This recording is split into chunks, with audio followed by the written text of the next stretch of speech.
Queridos hermanos, iniciamos la lección divina de este día, sábado 9 de abril, sábado de la quinta semana del tiempo de Cuaresma, último día antes de celebrar mañana el Domingo de Ramos, con el que iniciamos la Semana Santa. Por la señal de la Santa Cruz de nuestros enemigos, líbranos, Señor Dios nuestro, en el nombre del Padre, y del Hijo, y del Espíritu Santo. Amén. Señor mío y Dios mío, creo firmemente que estás aquí, que me ves, que me oyes. Te adoro con profunda reverencia, te pido perdón de mis pecados y gracia para hacer con fruto este tiempo de lección divina. Madre mía Inmaculada, San José, mi Padre y Señor, Ángel de mi guarda, interceded por mí. En este día sábado, en la primera lectura, leemos el libro del profeta Ezequiel, capítulo 37, versículos 21 al 28. Esto dice el Señor Dios: voy a recoger de las naciones a donde migraron a todos los israelitas de todas partes, los congregaré para llevarlos a su tierra. Haré de ellos un solo pueblo en mi tierra, en los montes de Israel. Habrá un solo rey para todos ellos y nunca más volverán a ser dos naciones ni a dividirse en dos reinos. Ya no volverán a marcharse con sus ídolos, sus abominaciones y con todas sus iniquidades. Yo los salvaré de las infidelidades que cometieron y los purificaré. Ellos van a ser mi pueblo y yo voy a ser su Dios. Mi siervo David será su rey y todos ellos no tendrán más que un pastor. Cumplirán mis mandamientos y pondrán por obra mis preceptos. Habitarán en la tierra que di a mi siervo Jacob y en la que habitaron los padres de ustedes, y ahí vivirán para siempre ellos, sus hijos y sus nietos. Mi siervo David será su rey para siempre. Voy a hacer con ellos una alianza eterna de paz. Los asentaré, los haré crecer y pondré mi santuario entre ellos para siempre. En medio de ellos estará mi templo. Yo voy a ser su Dios y ellos van a ser mi pueblo. Las naciones sabrán que yo soy el Señor que santifica a Israel cuando vea mi santuario en medio de ellos para siempre. Palabra de Dios. Esta lectura que hacemos el día de hoy del profeta Ezequiel, tenemos que saberla leer en los varios niveles, en las varias dimensiones que se nos propone. Como siempre, las palabras proféticas tienen diferentes niveles. El primer nivel es un nivel de cumplimiento bastante inmediato, digámoslo así. Y otro es el nivel que apunta a esa salvación plena, es decir, a esa eternidad. ¿De qué está hablando esta profecía de Ezequiel? De ese reunir al pueblo de Dios, de reunir a los israelitas, de reunir a ese pueblo formado por el Señor a partir de Abraham. ¿Qué quiere decir esto? Porque dice que los va a reunir en la tierra que le dejó a Jacob, a la tierra que le dio en posesión, a la tierra que le había prometido Abraham, y que tendrán un solo rey. ¿Quién es ese rey? Y lo repite varias veces, David, mi siervo. Y entonces, ¿cuál es el primer nivel? Bueno, el primer nivel es lógicamente el cumplimiento de que los israelitas vuelvan a tomar posesión de esa tierra prometida. Como efectivamente sucedió, a veces se nos olvida que los israelitas fueron expulsados de Tierra Santa, de esa tierra prometida en el año 70. Y no es hasta el siglo XX que retoman posesión y mediados del siglo XX, posesión efectiva de ese territorio.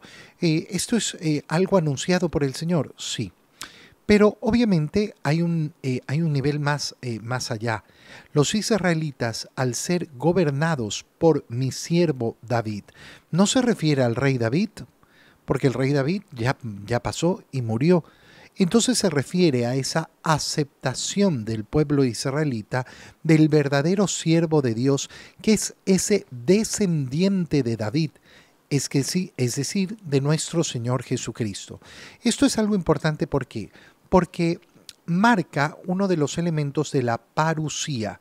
¿Qué es la parusía? La parusía es la segunda venida del Señor. ¿Cuáles son los signos que anuncian la parusía? Y podemos ver efectivamente todos los signos que señala nuestro Señor. Pero uno de los signos de la parusía es justamente esa aceptación de los israelitas, de ese descendiente de David. Qué importante por eso pedir por ese pueblo israelita. Ahora que entramos en Semana Santa tendremos esa petición. El día viernes Santo oraremos de un modo especial en una larga oración de los fieles que realizamos el Viernes Santo. Pediremos lógicamente por ese pueblo de Israel. No nos olvidamos que nuestra fe viene de ellos, que nosotros, a pesar de no ser hijos de Abraham por la sangre, somos hijos de Abraham por la fe. Voy a recoger de las naciones donde migraron a todos los israelitas, y entonces los congregaré. Y pensamos entonces en esa tercera dimensión, la dimensión de la unidad del pueblo de Dios, apuntando además a esa vida eterna. Lo que estamos leyendo en el profeta Ezequiel es justamente una profecía que apunta a ese reunir a Israel, a congregar a Israel. Fíjate qué importante es darnos cuenta que cuando uno lee las Escrituras, de verdad lee las Escrituras, ¿con qué se va a topar? Se va a topar con que la unidad forma parte esencial del plan de Dios. Parte esencial del plan de Dios. El plan de Dios no se realiza si no es en la unidad del pueblo de Dios. Por eso es tan importante la unidad de la iglesia y por eso es tan importante que uno ame esa unidad de la iglesia y por eso es tan importante que pidamos por esa unidad de la iglesia y luchemos por esa unidad de la iglesia. Saber que el Señor no ha destinado su plan para que hayan muchas iglesias. No es el deseo de Cristo. Y lógicamente en esa vida eterna seremos un solo pueblo de Dios. Un solo pueblo de Dios. Por eso aquel que quiere construir verdaderamente, ayudar a la construcción del reino de los cielos aquí en la tierra, siempre va a tener que tener presente la unidad, en todas sus formas. ¿Dónde empieza la unidad? La unidad empieza en cada persona, vivir en común unión con Cristo, unido a Cristo. Ese es el nivel personal. Pero de ahí esa unidad familiar, esa unidad que empieza por la unidad matrimonial y que se extiende a la unidad familiar, es algo que debe ser luchado. Que se extiende a la unidad, lógicamente, de los diferentes grupos humanos, donde yo me desenvuelvo, la unidad en el trabajo y no esa continua contienda, pelea, divisiones, habladurías de unos y de otros. La unidad dentro de mi comunidad. Cuando yo soy parte de una comunidad, debo procurar esa unidad. El profeta Ezequiel continúa diciendo ese propósito del Señor: haré de ellos un solo pueblo en mi tierra, en los montes de Israel. Habrá un solo rey. No se puede tener muchos reyes. El único rey, ¿quién es? Nuestro Señor Jesucristo. Ya no volverán a marcharse con sus ídolos, sus abominaciones y con todas sus iniquidades. Yo los salvaré de esas infidelidades. ¿Qué significa? Significa que en esa vida eterna que el Señor nos ha prometido, ya no hay la posibilidad de pecar. Mi alma es configurada en comunión con Dios. La lucha, por tanto, es lucha temporal, lucha en este mundo. Qué importante es saber eso cuando uno dice, pero qué difícil vencer la tentación, qué difícil vencer este pecado. Sí, pero recuerda que es en esta vida. Esa lucha terminará, esa lucha se acabará. Mi siervo David será su rey, no tendrán más que un pastor, cumplirán mis mandamientos, Voy a hacer con ellos una alianza eterna de paz. Qué bonito sentirnos partícipes de esa alianza eterna de paz que el Señor nos propone. Yo quiero esa alianza eterna de paz, quiero vivirla, quiero experimentarla, saber que yo soy parte de esa alianza. En medio de ellos estará mi templo, y todas las naciones sabrán que yo soy el Señor, que santifica a Israel. Mira cómo al final se habla de ese testimonio ante todas las naciones. Cuando nosotros luchamos por vivir en esa gracia del Señor, por vivir en esa unidad en la cual el Señor nos llama, ¿qué hacemos? Damos testimonio ante el mundo. Por eso es tan importante que sepamos que, claro, todos nosotros estamos llamados a ser testigos, testigos de Cristo en el mundo. En el Evangelio leemos el Evangelio de San Juan, capítulo 11, versículos 45 al 56. En aquel tiempo muchos de los judíos que habían ido a casa de Marta y María, al ver que Jesús había resucitado a Lázaro, creyeron en él. Pero algunos de entre ellos fueron a ver a los fariseos y les contaron lo que había hecho Jesús. Entonces los sumos sacerdotes y los fariseos convocaron al Sanedrín y decían: ¿qué será bueno hacer? Ese hombre está haciendo muchos prodigios. Si lo dejamos seguir así, todos van a creer en él. Van a venir los romanos y destruirán nuestro templo y nuestra nación. Pero uno de ellos, llamado Caifás, que era sumo sacerdote aquel año, les dijo: ustedes no saben nada. No comprenden que conviene que un solo hombre muera por el pueblo y no que toda la nación perezca. Sin embargo, esto no lo dijo por sí mismo, sino que, siendo sumo sacerdote aquel año, profetizó que Jesús iba a morir por la nación, y no solo por la nación, sino también para congregar en la unidad a los hijos de Dios que estaban dispersos. Por lo tanto, desde aquel día tomaron la decisión de matarlo. Por esta razón Jesús ya no andaba públicamente entre los judíos, sino que se retiró a la ciudad de Efraín, en la región contigua al desierto, y allí se quedó con sus discípulos. Se acercaba la Pascua de los judíos, y muchos de las regiones circunvecinas llegaron a Jerusalén antes de la Pascua para purificarse. Buscaban a Jesús en el templo y se decían unos a otros: ¿qué pasará? ¿No irá a venir para la fiesta? Perdón. Palabra del Señor. Mira qué bonita la lectura que acabamos de hacer, que nos deja en primer lugar con el corazón preparado. ¿Preparado hacia dónde? Hacia la celebración del Domingo de Ramos. Hacia la celebración del Domingo de Ramos. Es una verdadera belleza, porque hemos quedado justamente ahí en lo que ha sucedido antes de la entrada de Jesús en Jerusalén, esa última Pascua que va a celebrar con sus discípulos y que será el momento de su pasión y de su muerte en la cruz. Entonces hoy día que estamos concluyendo esta etapa de la Cuaresma para entrar el día de mañana ya en la celebración del Domingo de Ramos, es decir, iniciar la Semana Santa que nos va a conducir hacia la Pascua de nuestro Señor, hacia la resurrección de nuestro Señor. Nos quedamos así, expectantes. Qué bonito es preparar el corazón. ¿Preparar el corazón para qué?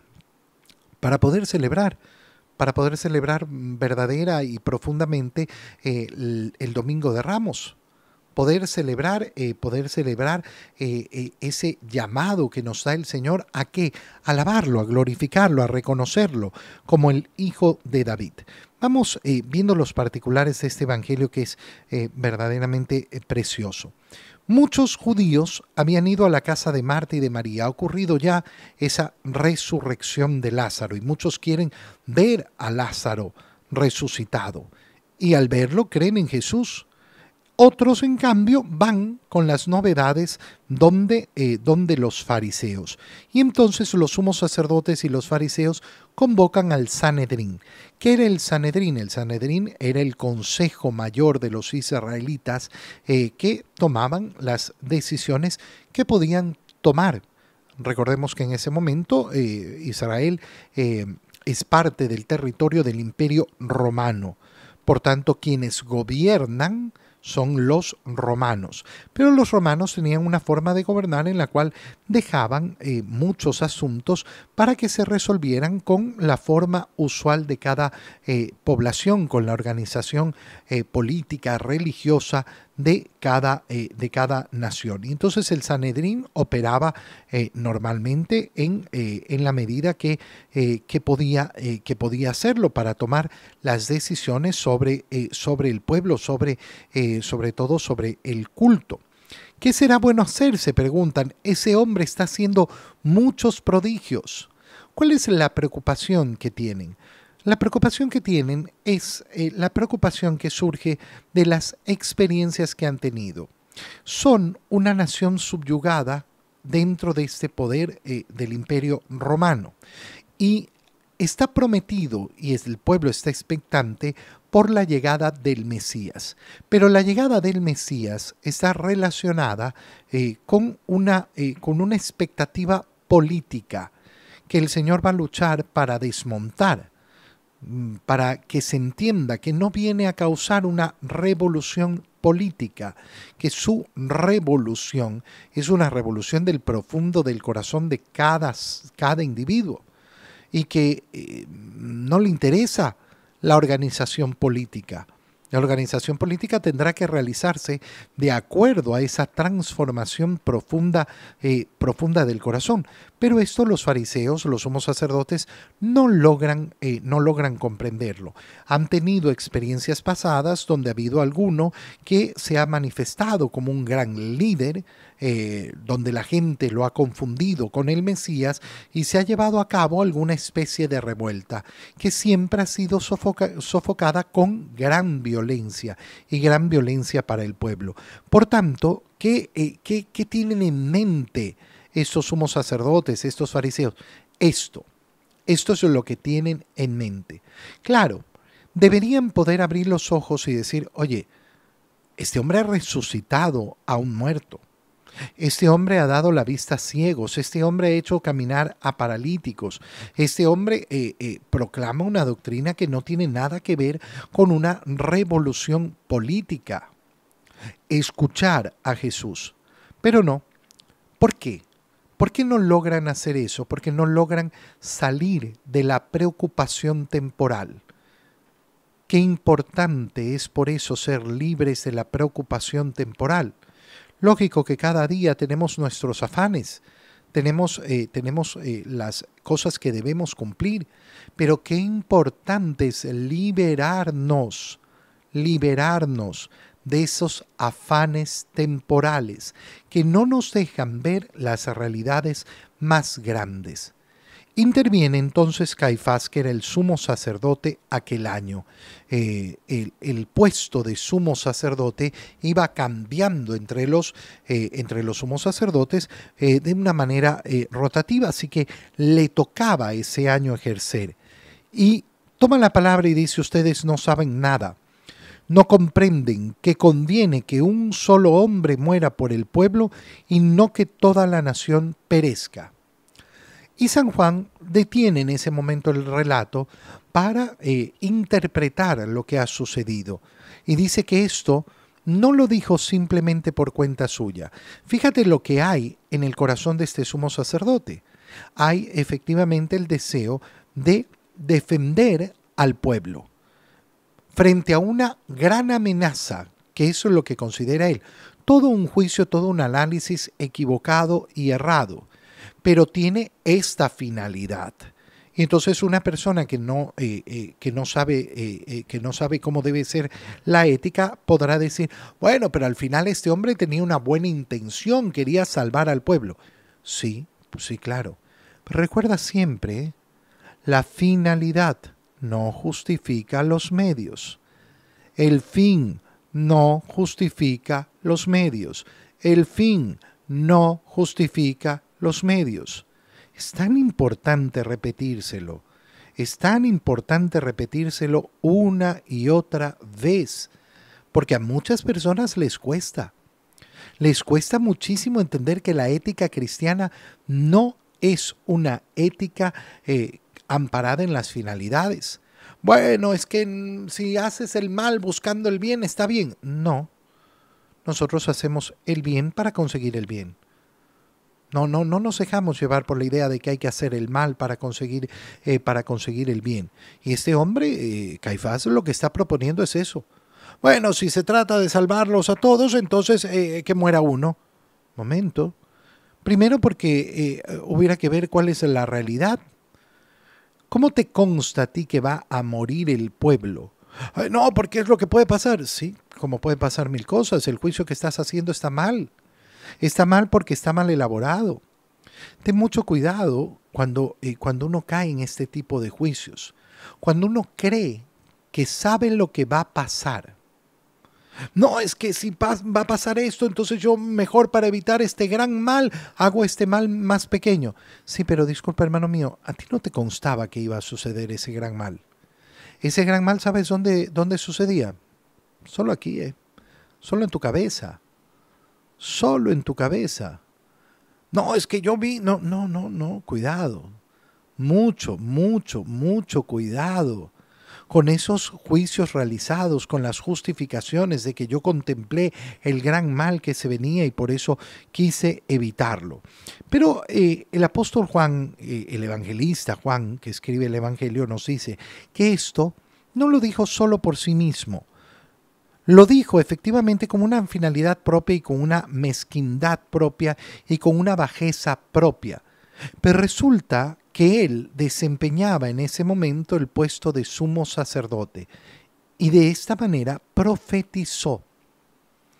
Qué impresionante es esto. ¿Por qué? Porque nos muestra cómo el Señor, a pesar de que una persona esté muy embullida en el mal, le da la gracia para realizar la misión a la cual ha sido llamado. Este hombre ha sido llamado a ser sumo sacerdote. ¿Lo hace muy mal? Sí. ¿Va a ser uno de los grandes responsables de la muerte de Cristo? Sí. Pero aún así el Señor no deja de darle las gracias. ¿Para qué? Para que pueda realizar la misión de sumo sacerdote. Mira, para entenderlo, tú te puedes topar en la vida con un sacerdote sumamente pecador. Es lamentable, ¿sí? Lamentable, profundamente lamentable. Puede ser terrible. Pero ¿sabes lo que sucede cuando celebra la misa? Celebra la misa. No, pero ¿cómo? Si es un gran pecador. La misa no la puede hacer impura por sus pecados. Porque la pureza de la Eucaristía no depende de él. Depende de la pureza de Cristo. Esa es la maravilla de los sacramentos. A mí me puede confesar un sacerdote que esté fuera de la gracia de Dios y sin embargo me entrega la gracia de Dios. ¿No debería hacerlo? Claro, no debería hacerlo y deberá responder delante de Dios. Pero mira cómo Dios se asegura que el pueblo, que sus hijos reciban aquello que deben recibir. Que reciban aquello que deban recibir. La bondad de Dios no depende entonces de lo que hacen los hombres. No, es que se arruinó toda la gracia de Dios. No hay nadie que pueda arruinar la gracia de Dios que se derrama sobre su pueblo. Y entonces Caifás profetiza que Jesús iba a morir por la nación y San Juan profundiza más y dice, y no solo por la nación, sino también para congregar en la unidad a los hijos de Dios. Fíjate por qué hemos leído en la primera lectura el libro del profeta Ezequiel. Para justamente leer cómo estaba profetizado ese congregar en la unidad a los hijos de Dios que hemos hablado en la primera lectura. Y desde aquel momento ya tomaron la decisión de matarlo. Ya está decidido. Lo único que van a hacer es esperar el momento. La decisión ya está. Por eso es que el juicio a Cristo va a ser un juicio tan falso. una burla absoluta. ¿Por qué? Porque el juicio ya lo han hecho, ya han tomado la decisión. El resto será simplemente una obra de teatro, una pantomima. Por esta razón Jesús ya no andaba públicamente entre los judíos. Se retira a la ciudad de Efraín, contigua al desierto, y ahí estaba. Pero se acerca la Pascua, y muchos de las regiones circunvecinas llegaron a Jerusalén antes de la Pascua para hacer los procesos de purificación y buscaban a Jesús en el templo y estaban con la expectativa: ¿qué pasará? ¿No irá a venir para la fiesta? ¿Qué pasará? ¿Irá a llegar o no irá a llegar? Enciende esa expectativa hoy. Enciende esa expectativa de si va a llegar Jesús o no. Y mañana, anda y celebra entonces el Domingo de Ramos, sabiendo que Cristo ha llegado, ha entrado a Jerusalén, sabiendo que ya lo han condenado a muerte. ¿Y por qué viene? Viene porque te ama. Entra a Jerusalén para dar la vida por ti. ¿Y tú y yo qué hacemos? Hosana, hosana. Bendito el que viene en el nombre del Señor, hosana. Te doy gracias, Dios mío, por los buenos propósitos, afectos e inspiraciones que me has comunicado en este tiempo de lección divina. Te pido ayuda para ponerlos por obra. Madre mía Inmaculada, San José, mi Padre y Señor, Ángel de mi guarda, interceded por mí. María, Madre de la Iglesia, ruega por nosotros. Queridos hermanos, que tengan un muy feliz día.